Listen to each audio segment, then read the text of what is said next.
Hi, my name is Matthew Renze with Pluralsight. In this module, we'll learn how to apply a clean architecture practice called the Screaming Architecture in ASP.NET MVC 5.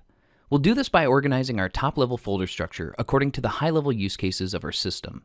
Before we begin, though, let's discuss why we would want to implement this practice and clean architecture practices in general. As software grows more complex, we need to manage this complexity using various patterns, practices, and principles. One of the ways we manage complexity is by following clean architecture practices like the practices found in the hexagonal architecture, the onion architecture, and the screaming architecture. The practice we're most interested in this module is the screaming architecture practice promoted by Robert C. Martin, more commonly known in the software industry as Uncle Bob. The screaming architecture practice is based on the idea that your software's architecture should scream the intent of the system, hence the name screaming architecture. We do this by organizing our architecture around the use cases of the system. Use cases are representations of a user's interactions with the system. For example, interactions like getting a list of all customers, purchasing a product, or paying a vendor. The screaming architecture practice is best explained using a metaphor about the architecture of buildings. Let's take a look at this blueprint. We have some bedrooms, a dining room, a living room, kitchen, and bathroom. It's pretty easy for us to determine the intent of this architecture by quickly scanning across the blueprint. This is clearly the blueprint for a residential building of some kind, and the intent of this architecture is to facilitate a residential living environment. The rooms in this building embody the use cases of the building. We sleep in a bedroom, we cook in a kitchen, we eat in a dining room, and so on. Simply by looking at the rooms contained in an architectural blueprint, which represent the use cases of the building, we can quickly determine the function and intent of the architecture of the building. Now, rather than looking at the blueprints for a building, let's take a look at the bill of materials for the building instead. We can see that we have some appliances, cabinets, doors, fixtures, and more, but it's very difficult to determine the intent of this architecture. By looking at a list of the components used to create a building, rather than the rooms that support the building's use cases, it's much more difficult to determine the function or intent of the architecture of a building. The relationship between the organization of software architecture and the ease of discovering the intent of the architecture is governed by similar principles.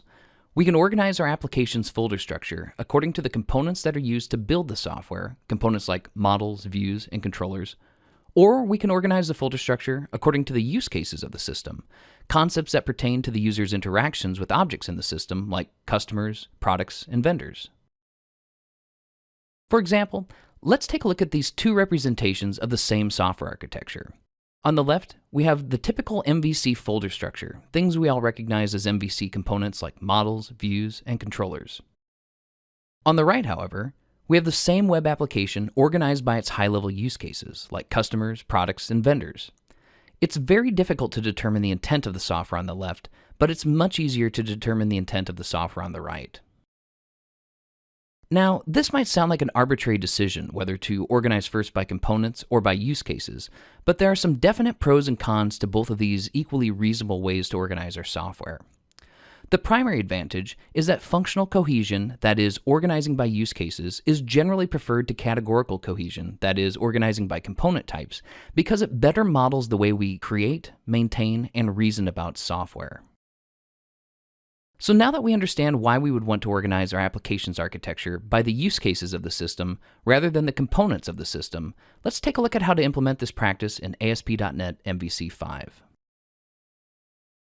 To keep things simple, we're going to use an empty ASP.NET project template as our starting point. First, we create a new ASP.NET 5 project. Next, we add folders and core references for MVC. Now, we need to create a custom Razor view engine to tell ASP.NET MVC where to find the view files given our custom folder structure. First, we create a new class called customRazorViewEngine.cs, which inherits from Razor View Engine in the root folder of our project. Next, we add a default view location and a shared view location. Now we can add the custom Razor view engine to global.asax. First, we clear the view engines in global.asax. Next, we add the custom Razor view engine to global.asax. Now let's create shared views.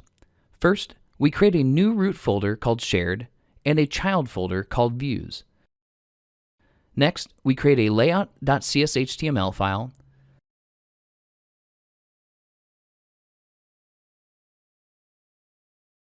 Then we create a viewstart.cshtml file in the root folder pointing our application to the shared layout.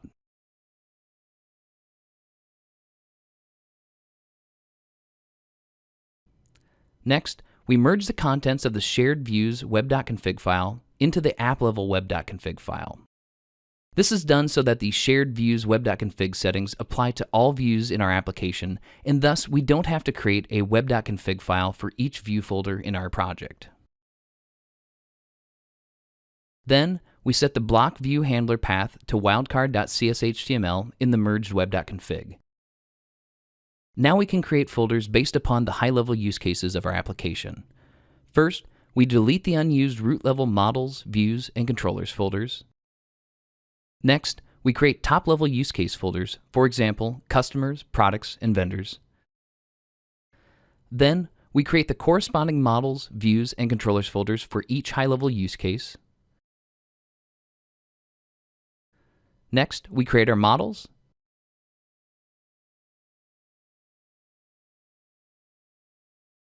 Then, we create our views.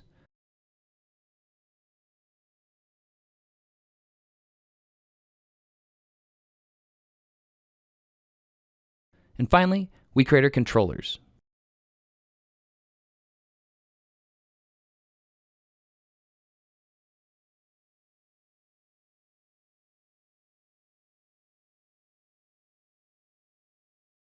Next, we need to enable routing to existing files in our routeconfig.cs file.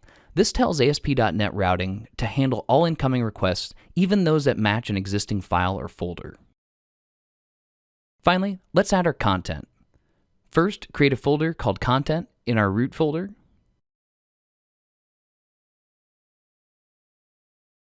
Then, add any CSS files or content to this folder.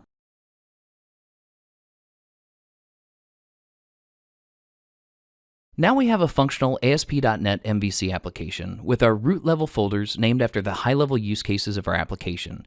From here, we can continue to add other use cases as necessary without the framework-driven folder organization that ASP.NET MVC imposes on us.